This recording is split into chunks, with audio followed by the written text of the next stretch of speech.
একদিকে আছে আয়াত, অন্যদিকে আছে সুলতান। এর আগেও কিন্তু আমরা একটা ম্যাচ দেখেছি, তাহলে ওইটার মধ্যে কিন্তু দুজন ছোট্ট খেলোয়াড় ছিল।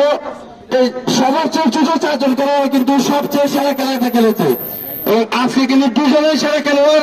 একদিকে আয়াত একটি গোল করে কিন্তু নিজের দলকে একেবারে দ্বিতীয় রাউন্ডে নিতে সক্ষম হয়েছে। অন্যদিকে খেলেছেন মোহাম্মদ সুলতান, নিজে কিন্তু দলনেতা হিসেবে খেলেছেন। সবার চেয়ে ছোট হলে কিন্তু সবার চেয়ে ভালো খেলাটা হয়েছে সুলতান।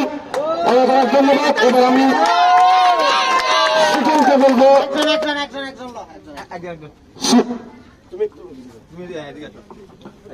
তোমার নাম কি? মোহাম্মদ সুলতান। ওর নাম কি? ইমতিয়াজ উদ্দিন। তো তোমার কেমন লাগতেছে এখানে খেলা? ভালো। তোমরা তো অবশ্যই অনেক ভালো খেলেছো, অনেক দর্শকের মান দিয়ে খেলেছো। তোমার জন্য কিন্তু ইতিমধ্যে একজন দর্শক একটি পুরস্কার ঘোষণা করেছেন। তো সেই পুরস্কার তোমার কেমন লাগতেছে? ভালো লাগতেছে। অনেক অনেক অনেক অনেক অভিনন্দন, অনেক অনেক শুভকামনা রইল সুলতানের জন্য। ভবিষ্যতে আরো ভালো কিছু করতে পারে সুলতান।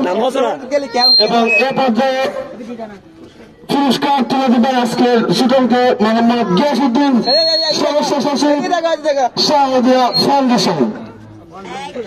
তাহলে হবে